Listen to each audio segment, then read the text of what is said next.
ચાલો વિદ્યાર્થી મિત્રો, કાવ્ય ત્રીજાનો અંત તરફ જઈએ એમ ઉગાર્યો ચંદ્રહાસ. તો અંત ભાગ આપણે બાકી છે સમજવાનો, જે આપણે સમજવાનું શરૂ કરીએ. તો જેમાં આપણે ધૃષ્ટબુદ્ધિ પ્રધાને પત્ર લખી એના પુત્ર ઉપર પત્ર લખેલો છે અને ચંદ્રહાસને એ પત્ર દેવા માટે મોકલો છે. ત્યાં સુધી આપણે જોયું હતું. ત્યાંથી આગળ જોઈએ તો હવે એ ચંદ્રહાસ ને જે પત્રમાં શું લખ્યું છે એ હજી આગળ વર્ણન પ્રેમાનંદ કરે છે. રૂપ ન જોશો, રંગ ન જોશો, ન પૂછશો કર સૂત્ર, મુહૂર્ત ઘટી કોને ન પૂછશો, એને વિષ દેજોની પુત્ર. આમ પત્રમાં લખેલું છે. પત્રમાં શું લખેલું છે કે એ પુત્રને સંબોધીને પિતાએ પત્ર લખ્યો છે અને પત્રમાં લખ્યું છે, હે પુત્ર, જે આવનાર માણસ છે, જે પત્ર લઈને આવ્યો છે, એ માણસનું રૂપ ન જોશો, એનો રૂપ પણ ન જોતા, એનો રંગ પણ ન જોતા, ન પૂછશો ઘર સૂત્ર, એનું કુળ કુટુંબ શું છે એ પણ પૂછતા નહીં, મુહૂર્ત ઘટી કોને ન પૂછશો, અને મુહૂર્ત પણ ન જોતા.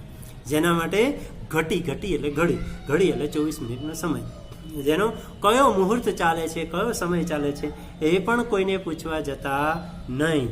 અને આવે એટલે તરત એને વિષ દેજોની પુત્ર, આવે એટલે તરત એને ઝેર આપીને મારી નાખે છે. આવું પત્રમાં લખેલું છે. જે પત્ર દેવા આવે એને કોઈ કંઈ પણ પૂછતા નહીં, એનું રૂપ ન જોતા, રંગ ન જોતા, એનું કુળ કુટુંબ ન પૂછતા, બસ આવે એટલે કોઈ પણ જાતનું મુહૂર્તે ન જોતા, જોયા વિનાને ઝેર આપીને મારી નાખે. વાંચી પત્રને વિષયા બોલી, ત્રાહે ત્રિભુવનનાથ, વિષયાને સાટે વિષ લખાયું, શું કાપ્યા જોઈએ હાથ.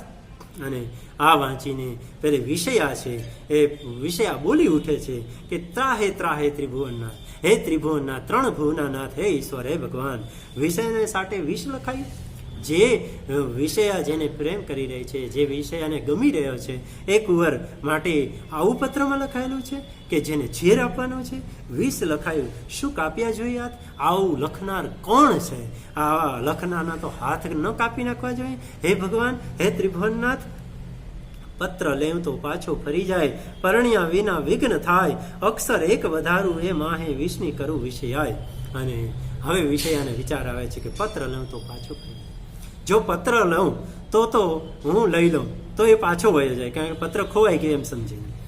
પરણ્યા વિના વિઘ્ન થાય, અને મારે પરણવું છે તો હવે ચંદ્રહાસને જ પરણવું છે, કારણ કે એ એના પર મોહિત થઈ ગઈ છે, એના પર મુગ્ધ થઈ ગઈ છે, એના પર ફિદા થઈ ગઈ છે. એટલે એ કહે છે કે જો પરણું નહીં તો મુશ્કેલી ઊભી થાય, અને પત્ર લઈ લઉં તો એ પાછો વયો જાય. અક્ષર એક વધારું, પણ એક ઉપાય છે કે જ્યાં વિષ લખેલું છે ત્યાં એક અક્ષર વધારવાની જરૂર છે. અક્ષર એક વધારું, એ માહે એટલે અંદર, વિષનું કરું વિષયાય. જ્યાં વિષ લખેલો છે ને ત્યાં યા કરી દઉં તો વિષયા આપજો એવું થઈ, વિષ આપજો ને બદલે વિષયા આપજો એવું થઈ જાય. એક અને આ વિચારી અને વિષયે એ ઉપાય અજમાવ્યો. એક નેત્રનું કાજળ કાઢ્યું, બીજા નેત્રનું નીર, તરણાવતે લખ્યું તારુણ્યે, ધરી હૃદયા મધ્યેથી.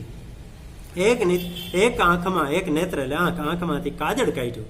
એક આંખમાં જે કાજળ, 2 આંખોમાં કાજળ કરેલું, પણ એક આંખમાંથી કાજળ જે કરેલું હતું એ કાઢ્યું, બીજા નેત્રનું નીર અને બીજી આંખમાંથી આંસુ લીધું, અને તરણાવતે વડે લખ્યું તારુણી. અને એક તરણું એટલે ઘાસનું તણખલું લીધું, તણખલાથી એક આંખનું કાજળ કાઢ્યું, બીજા આંખમાંથી નીર લીધું, અને એમ તારુણી એ યુવતીએ ધરી હૃદયા મધ્યેથી, અને હૃદયમાં ધીરજ ધારણ કરી, હૃદયની મધ્યે ધીરજ ધારણ કરી અને લખે છે.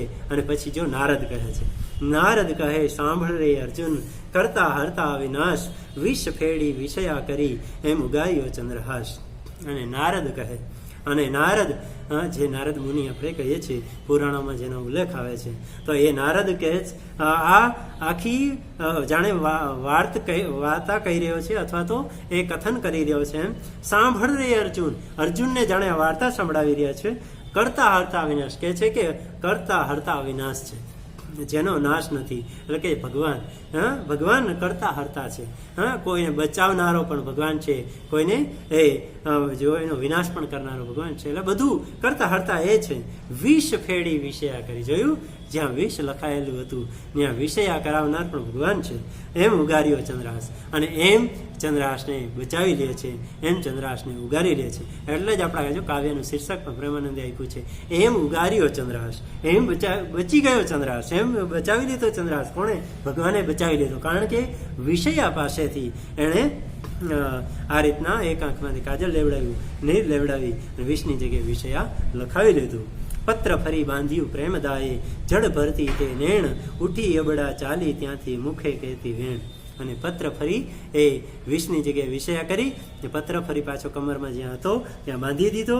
અને પ્રેમદાયે, પ્રેમવતી યુવતીએ, જડ ભરતી તે નેણ, અને જડમાં આપણે આંખોમાં આંસુ ભરતી હોય એ રીતે ઉઠી અબડા, ત્યાંથી ઉઠી અબડા એટલે સ્ત્રી, ચાલી ત્યાંથી મુખે કહેતી વણ, અને મુખમાં વચનો ઉચ્ચારતી ઉતારતી ત્યાંથી ચાલી નીકળી. શું કે છે?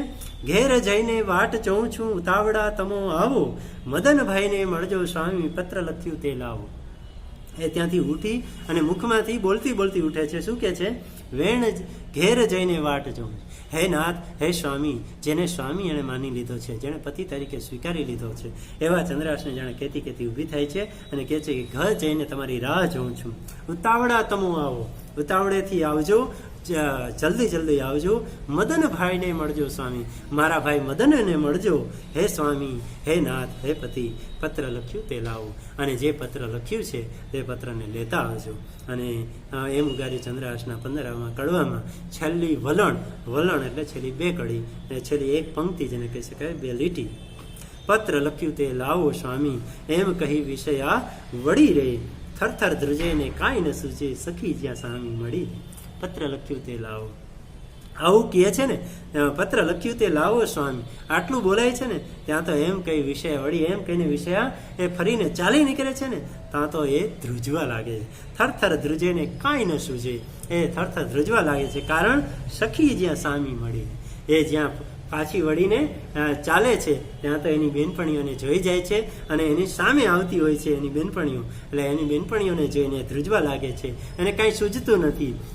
આવું સરસ મજાનું એ વર્ણન પ્રેમાનંદે આપણને આખ્યાન ખંડમાં આપ્યું, અને ચંદ્રહાસ આખ્યાનમાંથી લેવાયેલું આખ્યાન ખંડ આપણે સમજી ગયા. એમ ઉગાર્યો ચંદ્રહાસ.